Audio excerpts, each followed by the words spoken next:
It's a wrap. I'll play the great uncle role for as long as I can. I wouldn't mind being called daddy, but here's the thing is, knowing my sisters, if I had a child, I would never see my child. They would take and spoil his behind. If Yes. I see him on holidays and he called me, hey son, say, hey Uncle George. No, it's daddy. It's daddy. Right? You call my sister me mom. My mama great me mom. No, that's your grandma, that's your aunt. Just never mind. So yeah, and that's the thing is children there are really when as parents we do something, we do it because we want them to be proud of us. Yeah. Mhm. Yeah, and I think, like we're a sports family. So my husband played ex-baseball for the Devil Rays, and he signed with the Mariners, and then he got injured, and so he wasn't able to play. He now coaches my oldest boy, my youngest plays football and basketball. So, ever since they were little, they were doing sports. My husband's done sports. I've been, very much into that. It is who I am. It's my passion, and I just can't imagine not having goals and setting those sights on things that are bigger than my family's wonderful. My job is great, but that's not my inner drive. My inner drive is to do things that make me feel good, and they complement my happiness. And so we all do these things together where I chase them on the weekends for their sports games, and they see me every morning ever since they were born, taking care of my stuff and then coming home and being a mom. I mean, I start at 3 a.m. and I don't go to bed until 8. I mean, I'm in bed at 8 now because I don't have anything else to give. I've given it all. That's So that's the thing is because that's the thing about when you get into this lifestyle of as a bodybuilder, you have to get up earlier in the morning because you have to do so much in the day. You have yeah, to train so you can get out of the way, then go to work.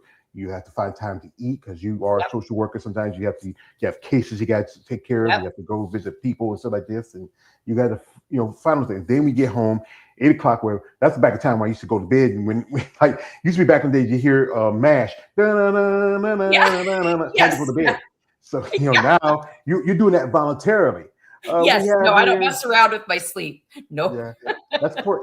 Sleep is part of the important part of recovery. We have here a Yes. man Ryan Lake coming through. He says, hello there, Ryan. Also, we have my man here, Tony says, hi, congrats on your amazing physique. What are your goals in this sport? Ooh. I think my goals are always changing. I feel this last year when I competed in 2005 was probably the best physique I've ever brought. I did switch coaches. I am on a different team, and I followed direction, and it was just a beautiful thing to see what sprouted for me last year. So I definitely need to take a break. So for 2026, I'm just trying to get bigger and let my body heal because I've competed quite a bit in back-to-back seasons and I'm tired. But like I'm bouncing back already very fast from the stage. So, I have my interest. Like I said, I had mentioned to you, I am interested in IFBB. Um, I didn't do that in about 6 years ago, which is when I switched to the natural feds, because I think it just would have been really hard for me to get my pro card at that point at nationals. I was on stage with IFBB pros at Emerald Cup, who are now IFBB pros. But they're a lot bigger than I am. I mean, even going to the Sasquatch a couple years ago for the final Olympians, qualifier for Olympia, the bikini girls are big. The figure girls are big. I mean, I thought I was big and I stand next to them, and that's just a different level. And so I'm really excited that NPC has a natural side to it. And I think what I've noticed too is there are more shows coming out. And so I've looked at that. I also want to compete internationally. So, I'm not tied to any federation. I want to go and spread my wings and go where I have the most competition. I want to compete against the best in the world. And so I've stuck with, the WNBF, which has worlds here. And I've been in the top 5 for the last 4 times I've stepped on stage there. I got 3rd last year. But every federation has their strengths and their weaknesses. And there's drama and politics. And really at the end of the day, I just want to stand with the best and be the best. And also like bring my best package. And I'm getting older. So I really have to, there's things that I don't have control over. I don't get to take supplements to manage my hormones. Like what God gives me and what I have to deal with. If I gain weight in a weird way, or I can't cut as fast as other people who maybe get extra help. Those are the things that I have to kind of figure out. But at the end of the day, what makes me is that, like, I'm really proud of everything I put into it, that it's all me and nothing else. Like, I balance a job, I balance my life. My relationship is super important. I wouldn't be here without a husband who supports me. And so, those are all things I have to think about when I'm making plans and goals for myself, because it's a lot for them. It's a lot for them to have a mom that is so passionate about this that sometimes it feels like it takes over everything. So yeah, I have lots of ideas. I don't know yet what I want to do, but wherever the biggest girls are, I just want to show up and stand next to them, because I think it's gorgeous. So yeah, and being natural competitor, it does take a lot more time to put on the size and the definition compared to enhanced, because everybody thinking about bodybuilding, it's mostly about popping steroids and just looking like Arnold and all. It's a lot, yeah. Yeah. It's I've been in that spot where I had some things in my hand and almost went down that road, because it's hard not to think like how good and that's what coaches would tell me. They would say, well, you're good, but you can be even better. And it's like, but that's not who I am. I've raced, I've won, marathons, top 3 nonstop on my own accord. And so I just felt like, and I respect everybody in the sport and what they decide to do. But for me, it's just, I have boys that see me, and I can't say one thing and then, I got to be straight up with them about what I'm doing. I have high expectations of them, and they should have high expectations of their mother. So you want to be a good example for your children, because you don't want to feel like you're a hypocrite when like, I'm trying to be natural, like, and then you're popping, pads, you're taking Anavar or Halo, whatever that's whatever's used for that process for some bodybuilders. But it's good. But like I said, it's a lot tougher, because recovery takes a lot longer. It takes more time for you to grow. When you look at some competitors, like a lady I follow, I met her once in Tampa. I went to Tampa Bay Pro last year. She's like 5'8". She does physique. She's right now standing postseason over 200 pounds. And that's for, she's doing women's physique. And then the regimen of it, because trying to be consistent, trying to be disciplined, temptation. So that, like I said, you have 2 teenagers. And teenagers, they can eat anything all day, all long, and then not eat. It's crazy. And then you have to be very smart with your cooking, because you have to have a little less protein, a little bit more carbs, maybe this, maybe that, help you grow.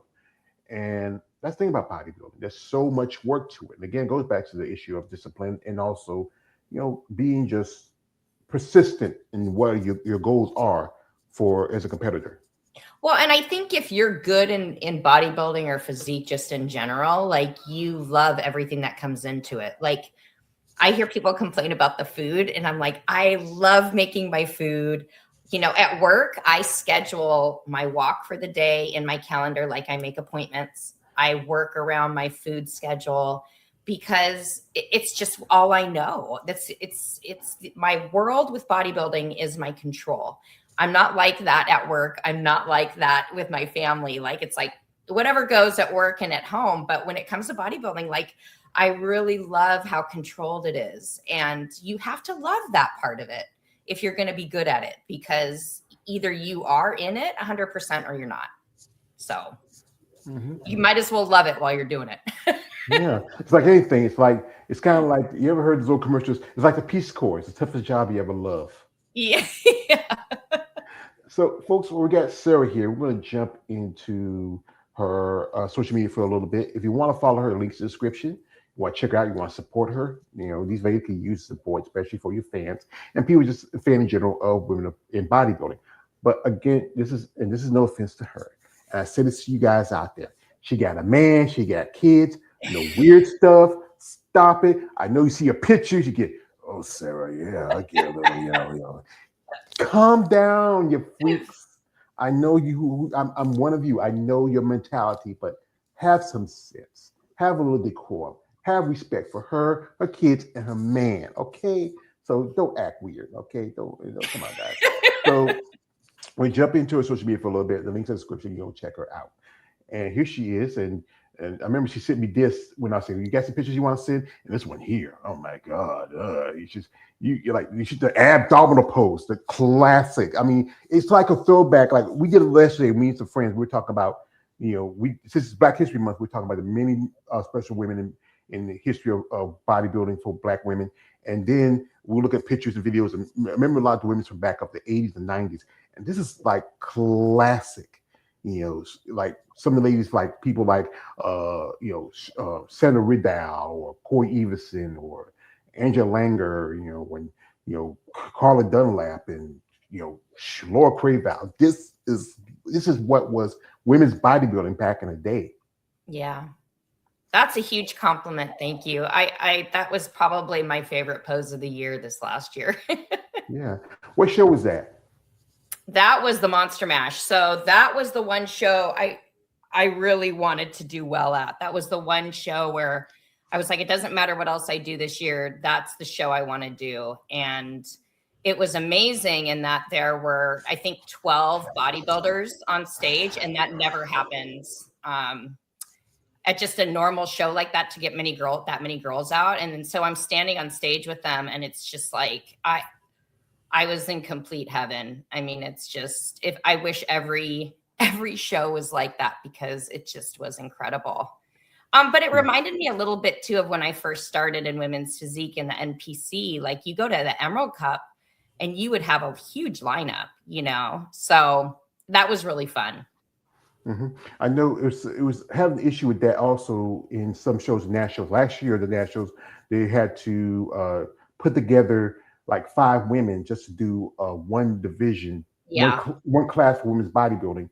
But this year, I mean, not last year, year before last, but last year they did have enough that they had 2 classes, because women's bodybuilding says it's not as popular compared to the other divisions like bikini or wellness, or there's a new division now. It's called Fit Model. Excuse me. Yeah. It's just, I have nothing against the competitors. I feel like it's a division that's going to end up looking like the division you're supposed to replace.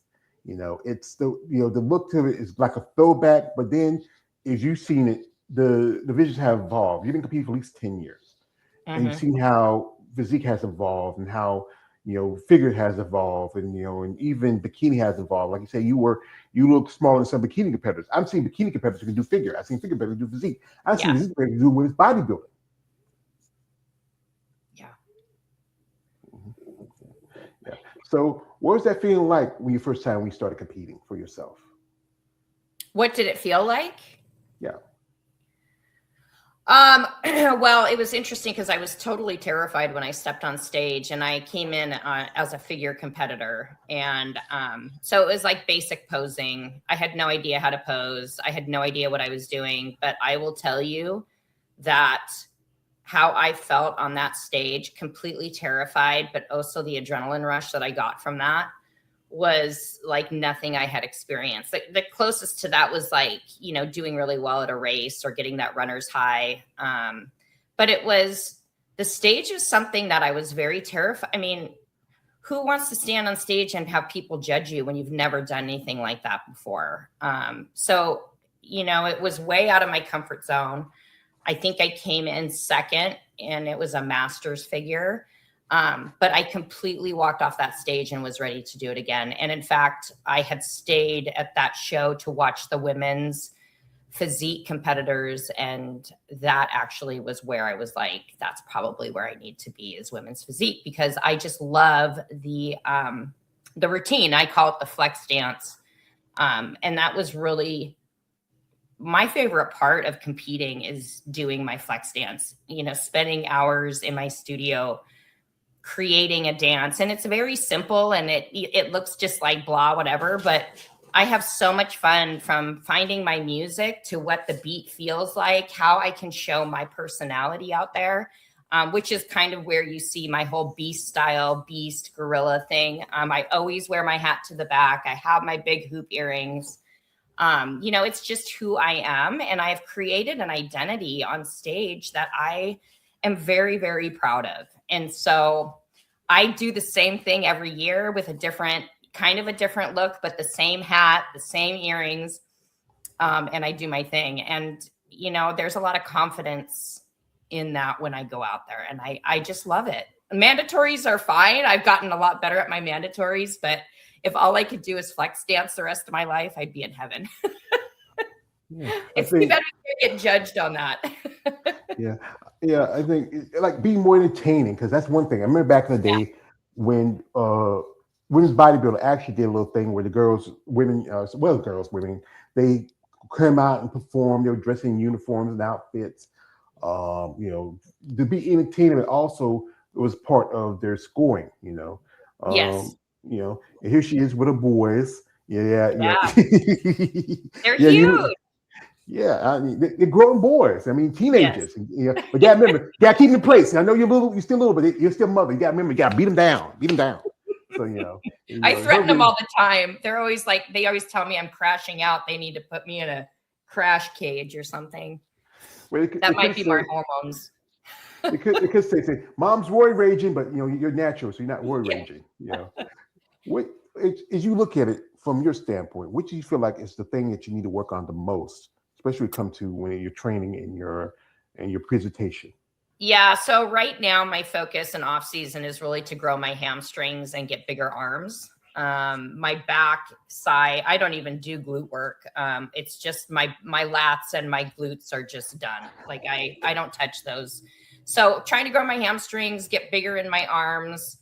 And then I need to still work on my side tricep and work a little bit more on the mandatories. I practiced posing almost every day last year, and it paid off significantly. So I've already just started getting back into posing on a semi-regular basis. Now that I'm my body's recounting again, I feel a little bit more confident in my skin. That post show was really rough for me this year. I'm still hungry, all those things that are, I competed 2 seasons in a row. So my body was tired. So I'm still getting back into practicing the mandatories.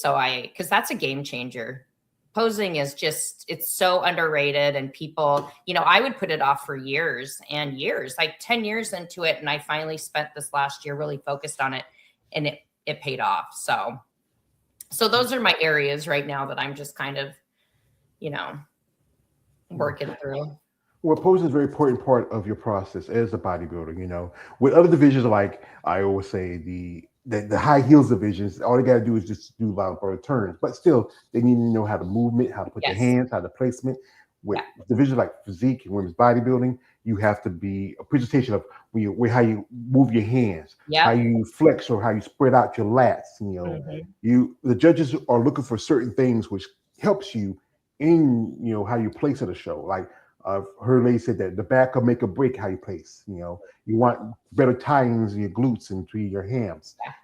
There's all this that's involved in it, and also you're much mature lady, and it can take a lot more time, but then you hit that muscle maturity because I feel like that's how it works, because your body's kind of slow down a little bit. Like if you're younger, it's like running on all pilasters, but then you get a little slower, you can put on a little more size, a little more mass, and and you really can take that and really transform it to the thing that you really want to represent yourself as a competitor. Well, and I think that's what's been really neat for me to look at, because time really is your friend in bodybuilding, and people don't understand that. I think when you're new to it and you're coming in, like it's glamorous, it's fun, it's pretty to put suits on and lose the weight. And but what has been remarkable for me is to see where I started 10 years ago in figure and what my physique looks like now, which is so much years of doing the same thing. I mean, it's been consistently the same thing for years, without stop. And so it just shows like a 10-year block of how much your body can change when you just are so consistent and dialed in. But it's a lot of work, and you can't, like, it's not like other sports where you can maybe take a break. Like maybe you can, but I mean, it's the daily grind. It's the daily, like, sticking with your food and not losing your shit too many times. Yeah, I say the thing is because it can get boring because it's just a routine that you don't break off it too often. Especially when it comes to your food, when it comes to your training, you might change it from one day to another, but it's still the same thing. Yeah. It's repetition. Yeah. That's the important part about bodybuilding, and having that discipline to maintain repetition. Because sometimes ladies tell me that prep can be a time we can get sidelined because your body, your mind is going through a lot of things.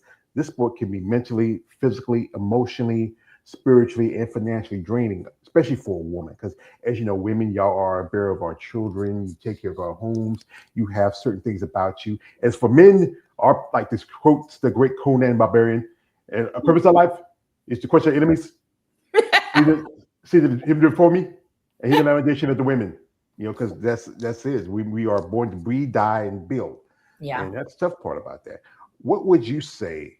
Somebody in the sport, really you admire their work and consistency, and just you like really somebody really see that it's something that really gives you mind that what I want to strive to be that level. Like someone that I look at right now, look up to. Well, yeah, just anybody.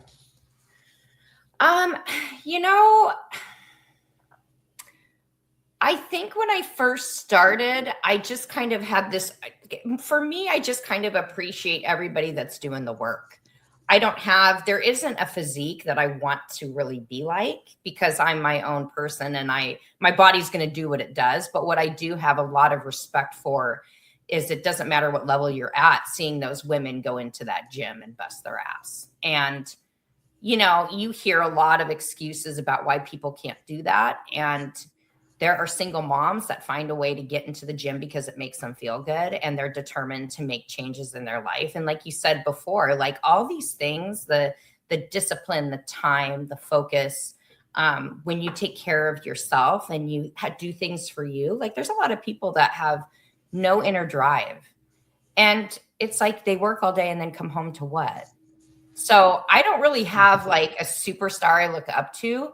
I just really am totally impressed by women when they have so much going on in their lives that they're showing up to the gym or running or training or doing what they do because it makes them happy. Because my journey is totally different than somebody else's. Like, I don't want to do their path. They don't want to do mine. But, anyone that loves the sport, I'm kind of in it with them, and I relate to many of these women. I mean, most of the women that I compete with, it's like we're on these Facebook chats or Instagram chats from all over the world, and we just have a love for this sport. So, I don't have a superhero or anything like that. I just have mad respect for women who are doing it and sticking with it.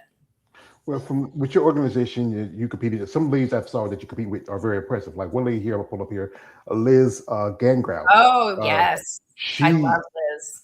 I mean, I think she can do well in the IFBB. Oh. NBC. I think her just aesthetically, her conditioning is pretty good. Just needs a little more size, but she can be there. Also, a young lady who I follow and I saw her compete at nationals is Natalie Hayes. Yep, I've competed against Natalie many times. And Natalie is young. She has potential. Yes. One mistake she made was when she did the nationals, she should have not did women's bodybuilding. I think she should have did figure. She probably, I feel like she could have got a pro card there. I think she started in figure, actually, and then switched to physique, and then was doing bodybuilding as well. Yeah, but then, like I said, women's bodybuilding in the NPC and IBB is totally different level between OCB and WBF, WNFB, and all the other organizations because there's different levels. But one lady who I'm a fan of, especially been doing this contest as long as I have, and she's my girlfriend, and that is the lovely Miss Andrea Shaw. Oh. Yeah, she's pretty badass. Just to see her in real life would blow my mind. So I actually, when I went to my first bodybuilding show back in 2022, she was guest posing at the Savannah Pro. That was a Linda Murray show, and she was just a few weeks off from the Rise of Phoenix that year. Hmm. Even though she wasn't as tight in conditions when she competition, she did look great. But one thing that really makes it special for me because a friend of mine, her name is Eunice Martinez Kitchen. She, her and her partner Jolene, they run their own company called Bad Rap. Eunice was at the Olympic back in 2023. And this is what keeps me. This for me, as I have a saying, as my other half like to say, if you do something, if you give me something, never do for free. And for me, this is my payment. And this is an issue of muscle development that she got me. It was she sent to me right after my birthday. Oh, And we got Andrea on the cover, and she saw Andrea at the Olympia back in 2023, and she signed it for me, and she told me she appreciates my support and she loves me. oh, that's so Ah, awesome. I I know people keep telling me, George, you need to put it into like a case or something. Say, no, I gotta hug it and love it and pet on it. I can't help it because she's an amazing woman. All the ladies I got to meet some women like like Ashley Jones. She's great. She's amazing. Sharika Hinton. So many other ladies who compete in the sport. And me, I even met a legend. I went to Tampa. I met Kevin LeBron. And I told Mr. LeBron, I shook his hand. I said, Mr. LeBron, you should have missed the Olympic at least twice. He said, yeah. He agreed with me. It's experience. What we see on the audience. It's definitely what we all do on stage. Like the everyday person doesn't understand what it takes because, like I said, you're a natural competitor. It takes you more time to work, to develop, to build the muscle compared to the ones who are enhanced. And then the sacrifice you have to make, the work you got to put in. We go see amazing bodies on the stage. They'll understand the tired, dehydration, Yeah, the hanger, the work, yeah, the training. That's all that's encompassed as a bodybuilder. yeah. I mean, yeah. I mean, there's just nothing like it, and you don't really know until you're in it. I think I would have never thought that I would be disciplined enough to do it. I mean, I loved having goals, but I never thought that I would dig it as much as I had from day one. From day one, I think there's a personality to you, you really have to enjoy all of it. So Yeah, because you have to love it because it's not a sport where you can, as I said like this, it's not a very lucrative sport. It's not like the no, mainstream not sports. at all. No. Yeah. That's so funny because everyone's like, well, I need a sponsor. How do you get a sponsor? I'm like, dude, it's rare. Like I have a couple, I get some help from my gym, which I'm so grateful for. And there's a Northwest Beauty and Wellness, which, they work with women all the time, but they're like, she's encouraging, her clients to lift weights, take care of your body outside of her office, but it's been years. And it's like, when I first started, people weren't, willing to help me. They saw like I was committed to the work and to do it. And I think people reach out and, like it's so cool because a lot of people are interested. I'm seeing more women in the gym like come up to me and ask about training and how do you get to that size? And whereas before it was, I have men ask me about training, training advice or how to do certain lifts, which would never happen in the past. But it's neat because they see me as someone that knows what they're doing, and it is still in a man's world. And I live in a small community. And so even more so that way where you have the guys just walking around like they know, and I'm watching their form freaking out, but they're the first ones to come over to me and say, hey, what do you think about this? And I'm in no way an expert. Like even as long as I've been doing it, I feel very new in a lot of things. But I think it's pretty cool that they ask, and it's not a weird perverted thing. They truly are like, how are you getting to that size? Like how do I get to where you're at, which is neat coming from a man. So I think that's the thing is we go back to bodybuilding because it's a different sport. It can be seen a bit. There's a bit of fetish to it, underlying of it, because you're taking the woman form and changing it from a different look, from more round, shapelier, maybe more aside to the everyday person, to just muscle, vascular, huge yeah, female. And then there are those guys out there who are drawn to it. They're just like yeah, me. I'm drawn to it. I think it's beautiful. Like I said, one of my jobs before I worked strip club, and those women were beautiful. I worked at textiles; those women were beautiful. Everybody has a different take of what they think is what is about appeal about a woman. But yeah, the everyday person is always going to have to say, like, I know you wreck around with your kids sometimes. I know you dress pretty well, but there's times where you're like, you're in shape, you're wearing a tank top, and say, isn't that what's the face's mom? Why she looks so buff? She looks Yeah. bigger than my dad. And and that's Yeah. the thing is, people have their different opinions Yeah. about what is Oh, yeah. considered feminine and what's considered what makes a woman a woman. Yeah. And I mean, I see a lot of comments still about how disgusting it is that I have muscles. I mean, I would rather have muscles than fake boobs or whatever. Like, muscles are just hard to get. And so, but that's my thing. And, that's the thing is I carry myself in a way that like I've worked for this. I've earned everything that is on this body, this human body, and it's years. It's not even just bodybuilding. It's like I've spent years running and I've built this. And so yeah, I don't know where I was going with that, but it's like you get both ends where it's like that grosses me out. That's not feminine. You shouldn't look like that, to like a little bit more extreme, like more muscle, please. Like, okay. Yeah. But I'm not really exposed to that a whole lot. In my small community, it's mostly like, I'm there at 4 a.m. and I get the same crew and the kind of the same questions. It's not, I wish I had some time in bigger gyms. And when I get to travel, I like to